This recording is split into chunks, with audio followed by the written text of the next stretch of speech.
સુરતમાં બહેન સાથે પ્રેમની આશંકામાં બે સગા ભાઈઓએ એક યુવકને જાહેરમાં માર મારી એને મોતને ઘાટ ઉતાર્યો હતો, જેમાં પોલીસે બંનેની ધરપકડ કરી છે.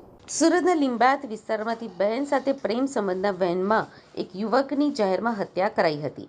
3 દિવસ પહેલા નુરાની મસ્જિદ પાસે બે સગા ભાઈઓએ મળીને ઘરની સામે જ રહેતા એક યુવક ઉપર તીક્ષ્ણ હથિયારો વડે જીવલેણ હુમલો કરી તેને મોતને ઘાટ ઉતાર્યો હતો. એટલું જ નહીં, છોડાવવા માટે વચ્ચે પડતા મૃતક યુવકના મિત્ર ઉપર પણ ચપ્પુ વડે હુમલો કરી તેને ઘાયલ કરી દેવામાં આવ્યો હતો.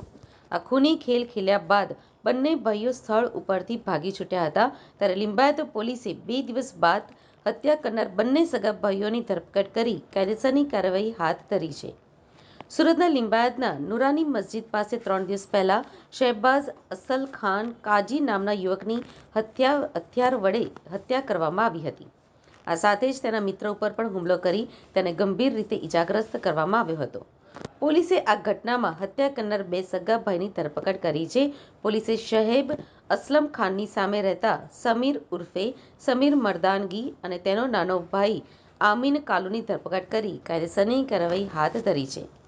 આ સમગ્ર બનાવ અંગે વાત કરવામાં આવે તો લિંબાયતના નુરાની મસ્જિદ પાસે આવેલ આઝાદ ચોકમાં રહેતા શહેબાઝ અસલ ખાન કાજી તથા તેનો મિત્ર ફૈઝલ ગત મોડી રાત્રે નુરાની મસ્જિદ પાસે આવેલ જોધપુર સ્વીટ્સના ઓટલા ઉપર બેઠેલા હતા.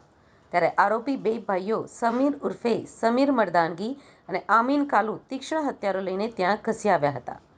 આરોપી બંને ભાઈઓ પૈકી સમીરે પાછળથી શહેબાઝને પકડી રાખ્યો હતો, જ્યારે આમીને તેના પેટના ભાગે ચપ્પુના જીવલેણ ઘા માર્યા હતા.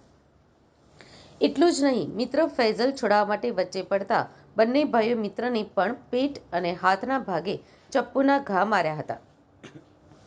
આ ખૂની ખેલ ખેલ્યા બાદ બંને ભાઈઓ સ્થળ ઉપરથી ભાગી છૂટ્યા હતા. જ્યારે બીજી બાજુ ગંભીર રીતે ઇજાગ્રસ્ત અને લોહી લુહાણ થઈ ગયેલા શહેબાઝ કાઝી અને તેના મિત્ર ફૈઝલને સારવાર માટે એપલ હોસ્પિટલમાં ખસેડાયા હતા, જ્યાં ફરજ પરના ડોક્ટરોએ સારવાર બાદ સવારે શહેબાઝ ખાન કાઝીને મૃત જાહેર કર્યો હતો. જ્યારે મિત્ર ફૈઝલને ઈજા પહોંચતા હોસ્પિટલમાં સારવાર ચાલી રહી છે. પોલીસે વિગત આપતા જણાવ્યું હતું કે બંને આરોપીઓ અને મન્નર શહેબાઝ ખાન એક જ ગલીમાં રહેતા હતા, તેમજ બંનેના ઘરો પણ આમને સામને જ આવેલા છે.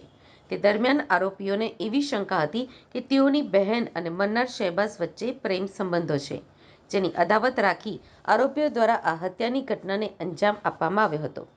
સૌપ્રથમ ગત રાત્રે જ્યારે મન્નાર યુવક તેના મિત્ર ફૈઝલ સાથે બેઠેલો હતો, ત્યારે આરોપીઓ તેની નજીક ઘસી ગયા હતા અને પ્રેમ સંબંધનો શક રાખી તેની સાથે બોલાચાલી અને ત્યારબાદ ઝઘડો કર્યો હતો. ત્યારબાદ તેની સાથે મારામારી કરી ચપ્પુના ઘા ઝીકી હત્યા કરી હતી. 2 દિવસ પહેલા લિંબાયત પોલીસ સ્ટેશન વિસ્તારમાં નુરાની મસ્જિદ પાસે એક હત્યાનો બનાવ બન્યો હતો. આ બનાવમાં હકીકત એ મુજબ છે કે બે વ્યક્તિઓ શહેબાઝ ખાન કાજી અને એનો એક નાનો ભાઈ, આ બંને જણા ત્યાં બેસી રહ્યા હતા. ત્યાં એક જોધપુર સ્વીટ કરીને સ્વીટની દુકાન છે, ત્યાં પાળી ઉપર બેસી રહ્યા હતા. આ બંને ઉપર એની પડોશમાં રહેતા બે છોકરાઓ, એકનું નામ સમીર ઉર્ફે સમીર મર્દાનગી અને એકનું નામ આમિર ઉર્ફે આમિર કાલુ છે. આ બંને સગા ભાઈઓ છે. આ બંને જણાએ એમની પોતાની જે સગી બેન છે એના ઉપર એમની સાથે આ બંને વ્યક્તિઓ જે જોધપુર સ્વીટ નીચે બેસી રહેલા હતા એમનો પ્રેમ સંબંધ છે એવી શંકા રાખી એના ઉપર હુમલો કર્યો હતો. આ હુમલામાં જે છરીથી હુમલો કરવામાં આવ્યો તેમાં શહેબાઝ ખાન પઠાણ ઉર્ફે કાજી એની હત્યા થઈ હતી. ત્યારબાદ પોલીસે આ બંને આરોપીઓને ધરપકડ કરી લીધી હતી અને ત્યારબાદ પોલીસે આરોપીને ધરપકડ બાદ એ લોકોના ફર્ધર પોલીસ કસ્ટડી મેળવ્યા હતા. દિન 2ના પોલીસ કસ્ટડી પોલીસને મળી છે અને જે મુદ્દામાલ છે રિકવર કરવાનો, જેમાં ચપ્પુ મુખ્ય છે, એ રિકવર કરવાની પ્રક્રિયા હાલ ચાલુ છે.